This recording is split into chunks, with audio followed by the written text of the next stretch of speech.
Hey everyone, it's Walker and Nick at Full Spectrum Laser, and welcome to Laser Talk Live. Live once again here on Facebook, as we are every week at 4 o'clock Standard Time, or Pacific Standard Time, here on the West Coast for Facebook Live. And this week we have a very, very fun topic. It's fashion, the fashion show. Yeah. That's it. I don't know if I'm cool enough to talk about fashion. Oh, definitely. You definitely. are Here we a go. fashionista. So, lasers apply to fashion in a bunch of different ways. There's so many applications. So many. From jewelry to accessories to clothes. What we've done, we've taken a few examples that maybe you wouldn't think about normally, and we'll highlight them. We'll talk about a few makers that are already doing some stuff in the field, and we'll actually show a little bit of an example of one of the live engravings we did yesterday on a pair of jeans. Yes. So what do you say we get going? Yeah. So I just wanted to show some, like, what is that? Like high fashion type things. Absolutely. With lasers. So while there's plenty of fashionable things, you think of what you'd say day-to-day fashion would be, there's plenty of high fashion applications. Walker's got together a bunch of great photos here to kind of go through different way lasers have been used for fashion.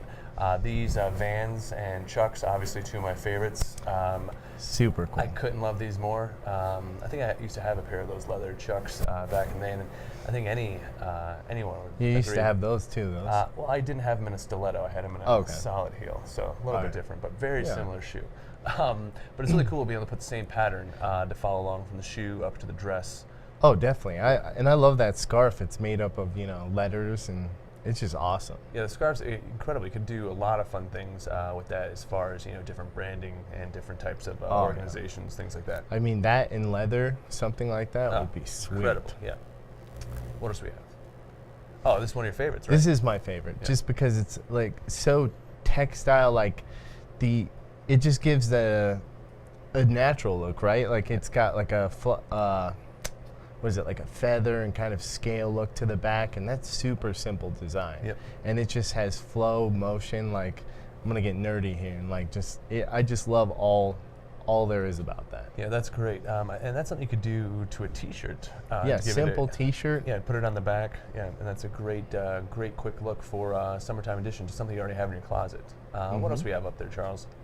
Oh, these are great too. Yeah, so we've got the handbag there. I've seen a lot of laser cut handbags, and they just double layer it, and it looks amazing. Absolutely, and it's really easy to do. That's very simple as far as construction. A lot of handbags, a lot of people just do two panels with a connection panel. Some people do side panels made out of wood or acrylic and connect it with cloth inside. Handbags and clutches and little wallets are a great place to start if you're a beginning designer trying to get into different fashion accessories. These are a great example here. And I mean, you can make those raw or take a pre-existing something. If you want something custom, one of a kind, you could take something you already have and customize it to do so. Absolutely. Speaking of customized something you already have, you had an old pair of jeans, right? That we Very old pair of jeans. So Walker actually took this old pair of jeans and took a tie symbol. This is actually a symbol for protection that you'll see actually tattooed on a lot of people if you ever travel through Southeast Asia. But this symbol is very popular. It's meant for protection and overseeing. And actually, Charles has a video clip here that will show from yesterday's In the Cut. And here's the section that's going on now. This was really easy, 250 DPI. The power is just at 18, speed up at 100. Now, if you're going to do this on a hobby laser, you might have to turn the power up a bit. I would suggest starting about 45 power and dialing in from there. Thicker jeans will be able to take a little bit more, and you want to apply about as much power as you can so you get a nice, good dark. But you don't want to go too much so that you start fraying away the jeans and weakening the material. Yeah, that's one thing with the actual natural materials. They'll fray if you cut and raster them too much. Absolutely. That's what's great about the plastic-based materials, is you actually cut it and it will sear that edge closed, and then you have a pattern that's closed off. Absolutely, and that's one thing to think about too as you're cutting. My mom, she makes mittens, and the laser is. I made her so many patterns for her mittens because she has 4 different sizes. So I've just cut her patterns out for her, and now she uses those patterns with like a thin plastic that she uses to cut all of her patterns for her sewing. Now, you could go one step further. If my mom would just pony up and spend $5,000 on a laser, she could cut all of her mitten patterns by herself right there in the laser by just pressing play. So if you think about it, like you could have 4 different sizes pre-ready to go. Instead of having to cut that pattern, you just hit play on the laser, and you're yeah, that's awesome. You can already set up the fabric, 4 different sizes and just go, rather than placing down your pattern, cutting around it. Like, that's Absolutely. a lot of time. Yeah, and then what's great is if you're using RE3, the way our file structure is saved, you can actually save all those sizes in one file project folder, and then just go to each folder that you want for different size and run the size. So what else we got going on? Looks like we wanted to kind of talk about some of the different makers that are using it. One maker that we have that actually has a great project that we'll give a link to up in the corner here. Cindy Garcia just made a wonderful organizer, accessory organizer. See right here in the middle. This is for you fashion accessories. Absolutely. So you can see, you can put your sunglasses on there, earrings, all the different things you have before you go out in the day, and that's a perfect addition to your nightstand, or I guess a dresser top, or even just before you go out the door. Vanity. Oh, vanity, yeah. Perfect. Vanity in a basket as well. This file is available? Absolutely. So if you go to the Cindy Garcia blog post on our featured makers blog, which again we'll put a link down below for that, you can check out this and a few other projects Cindy's actually designed. So, one thing I did want to talk about is the 1 hour build this week. It's not super high fashion, but it is men accessories, and that is the cufflinks. Absolutely. So we talked about this a few weeks ago, but the cufflinks is great because you can get the accessories right online. So you're really just making the end of the cufflink there. As you can see, this little metal post you can buy on Amazon, I think in batches of 50 or 100. Some of them are down to 20 at a time, but they're really inexpensive. Then you can just attach a piece of acrylic wood or anything else on the end there and have own personalized cufflinks. So Walker's going to walk you through this. Now, what type of designs do you think you're going to do for this this week? I wanted to do like a cute little cassette, like old school kind of feel. Just some novelty ones. That's very cool. Because, I mean, they can make a circle and put whatever they want onto it very easy. Absolutely. So we'll make some little intricate novelty ones for them. If they like it, they can make that. If not, cut a circle, put whatever you want on it. Excellent, very cool. So look for that on Friday's 1 hour build with Walker. I'm sure Scott will be in to help and assist and answer questions there as well. Speaking of answering questions, looks like we have a couple coming in. One about, looks like Paul in New York asks, hello, I have my Muse and I've had it for a few months. I'm noticing more and more flaming when I vector cut wood. Why is this happening and what can I do to reduce the flaming? What would you suggest, Walker? It could be a multitude of things. Sometimes it's the wood itself, maybe. Also, if there's not enough airflow. So could it be their air assist is clogged or blocked? Yeah, so the airflow, it could be. The Muse has a very focused air nozzle. Right. So sometimes that gets clogged if they're not cleaning it enough. So what happens is it gets clogged up and then the laser's blasting through that material and the laser's getting through, but not enough air is getting through, so sometimes it flares up. Gotcha. So always check the cone to make sure there's enough airflow going through, and always just double check that sometimes your air pump could just not be running, your air compressor. Definitely. Sometimes I run it at home and I forget to turn it on because sometimes I don't run it when I'm rastering, so I need to plug it. Remember to plug it in because sometimes, and it is loud. It's in my garage and it's vibrating. Yeah, vibrating. Yeah. So yeah, plug it in. Actually, it looks like we have one more question coming in from Oregon. Amy's asking, any tips for reducing discoloration when I'm cutting white cotton? It's actually a great question.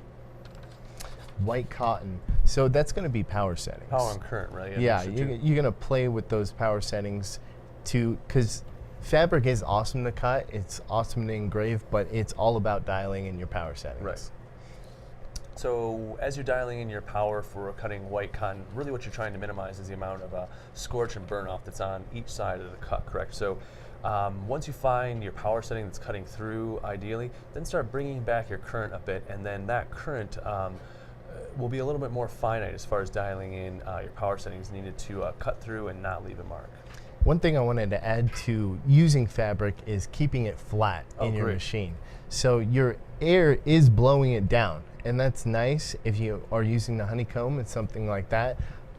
Sometimes I put a piece of wood down and then it's just a scrap piece of wood and put fabric on top of it so it has a nice solid surface.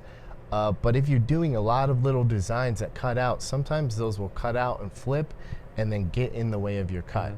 So it's always nice to tape everything down and get that power setting so it's not just blowing everywhere. Absolutely.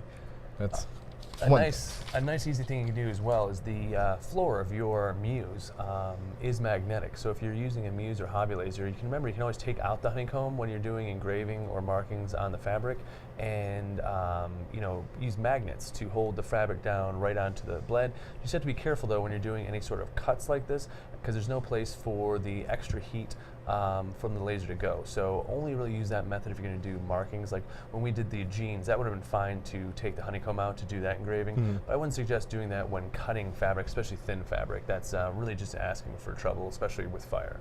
I know one guy, in his hobby laser, he just takes like silverware, like knives, and just lays his leather down and then keeps it nice and flat. Yeah, anything that you have that's heavy and thin will work.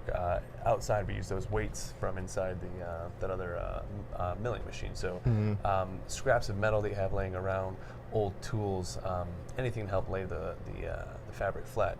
Now, when you're sourcing fabric, you have a couple neat ideas you wanted to bring up too, as far as sourcing leather and other things that's a little non-traditional, correct?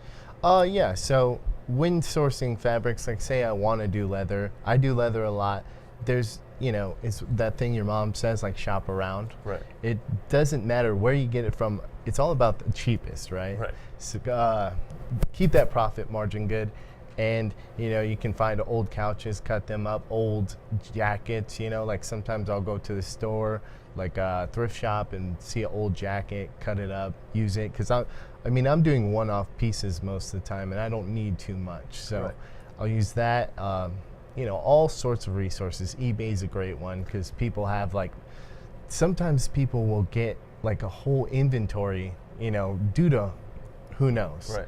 And then they don't know what to do with it. They throw it on eBay, eBay, the excess. And they don't think it's worth anything. So, because to them, most of the time, they're trying to just empty their shop. They're trying to get some room cleared out. They're trying to figure out some way to get that leather out of there. So always look around, especially when you're sourcing fabric that's a little more expensive.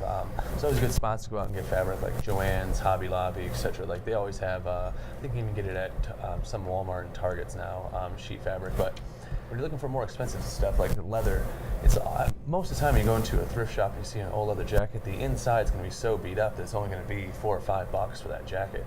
But if you have a square foot of good material on that one jacket, that's a great $5 pickup. You can cut that apart. You can probably use a bunch of other little things on the jacket as well as you're piecing it out, whether little pieces of fabric or other little chunks of leather from without.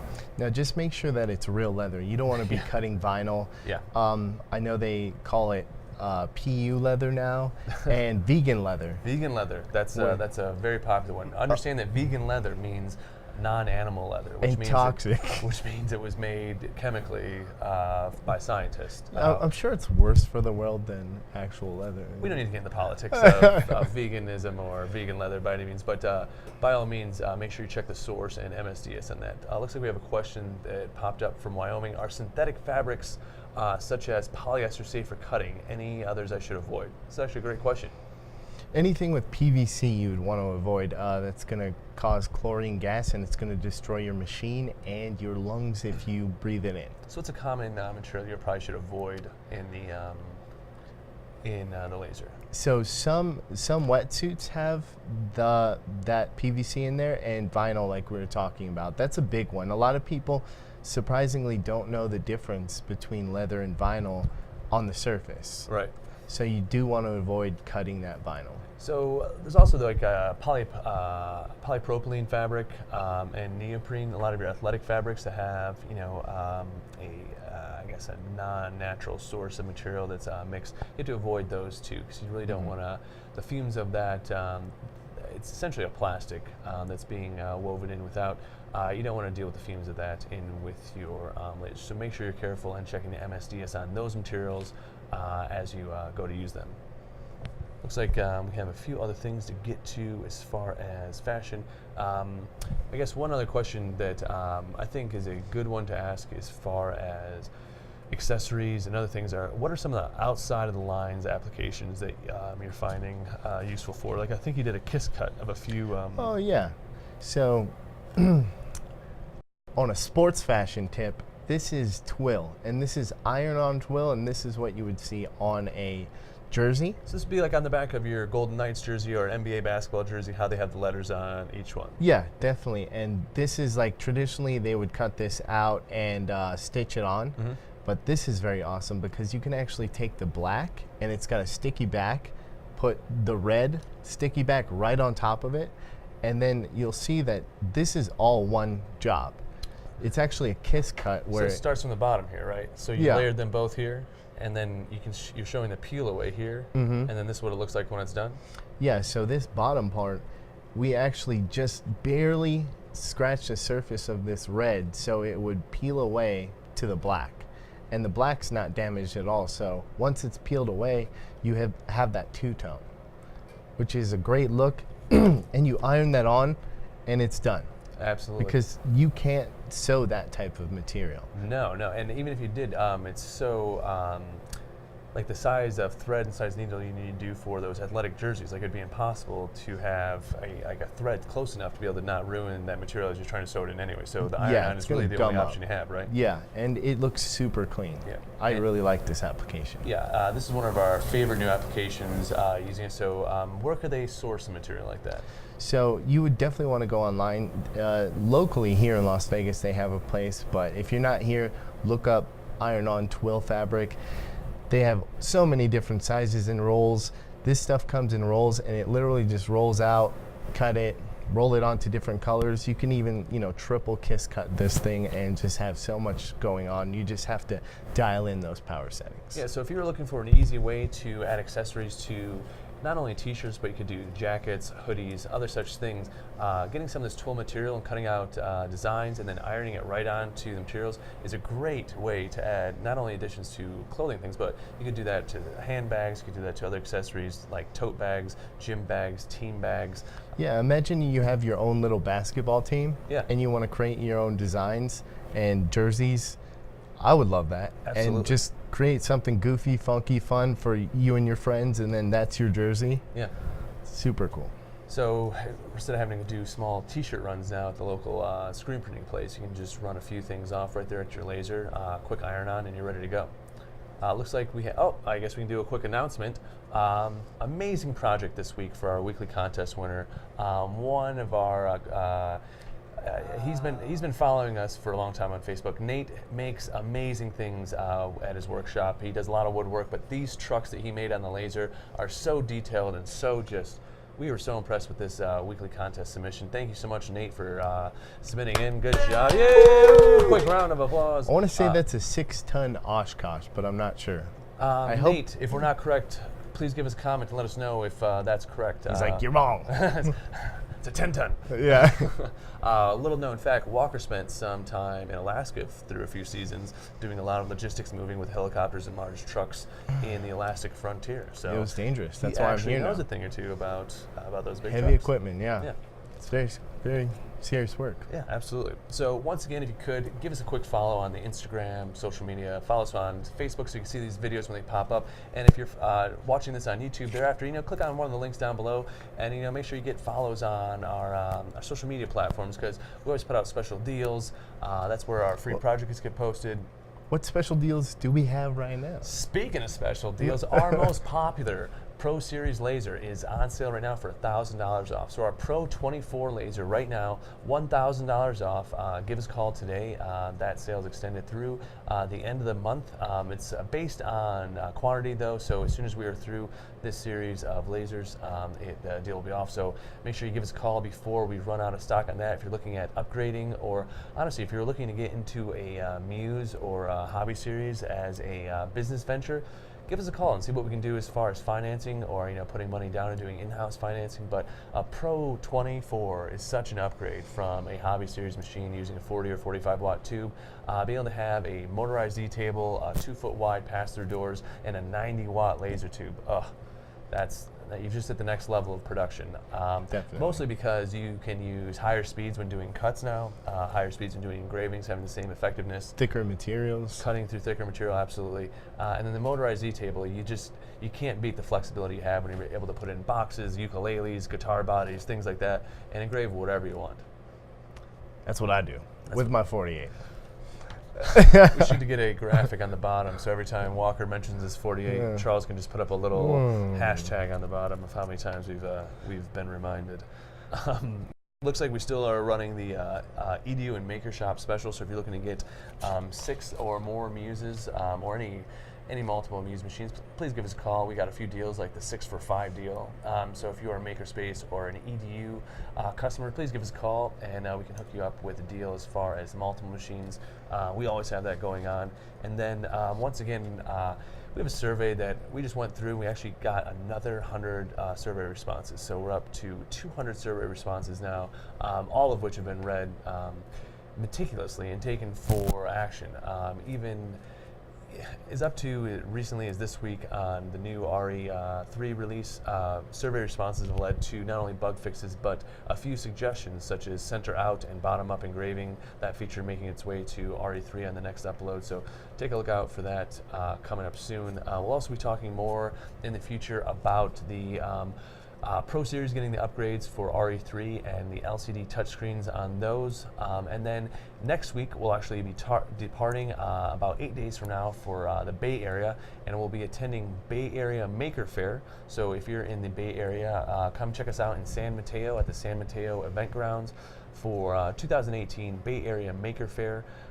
If you are interested in getting tickets in the area and want to come see us, just shoot us an email at marketing@fslaser.com. We have a handful of tickets to give away, and the first, I think we have 20 to give away, so the first 20 people that shoot us an email looking for tickets, we'll absolutely hook you up with that. We'll have a promo out with that posted on our social media coming up at the beginning of next week, so look out for that as well. But if you'd like to get a jump on getting those tickets, just use an email. Again, that's marketing@fslaser.com. That'll be coming on first come, first serve.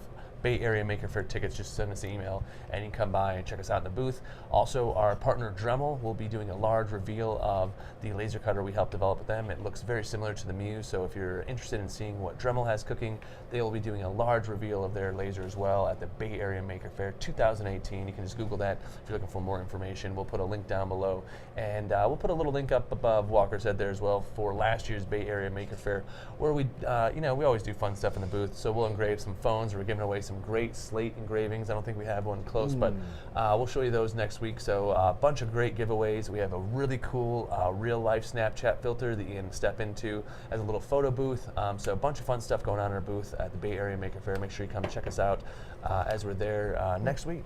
Please hang out with us. Yeah, we will be very anxious to see some of you guys.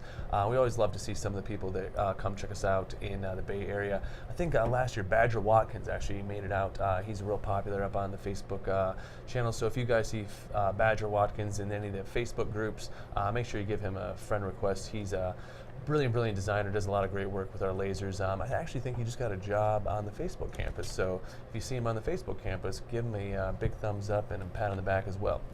I think that's all we have for this week as far as our show on Laser Talk. What do you have going on for Friday again, if you want to give them a quick reminder? We're going to do cufflinks. So men's accessories cufflinks for this Friday on Laser Talk. Walker's actually going to get nice and dressed up and have a suit and tie on for you and show you exactly how good those cufflinks look. It's going to be amazing. It's going to be amazing. Okay, so thanks again for tuning in this week for another edition of Laser Talk Live on Facebook. If you're watching on YouTube, make sure you give us a subscribe down below and give us a like on the page if you're watching us on Facebook.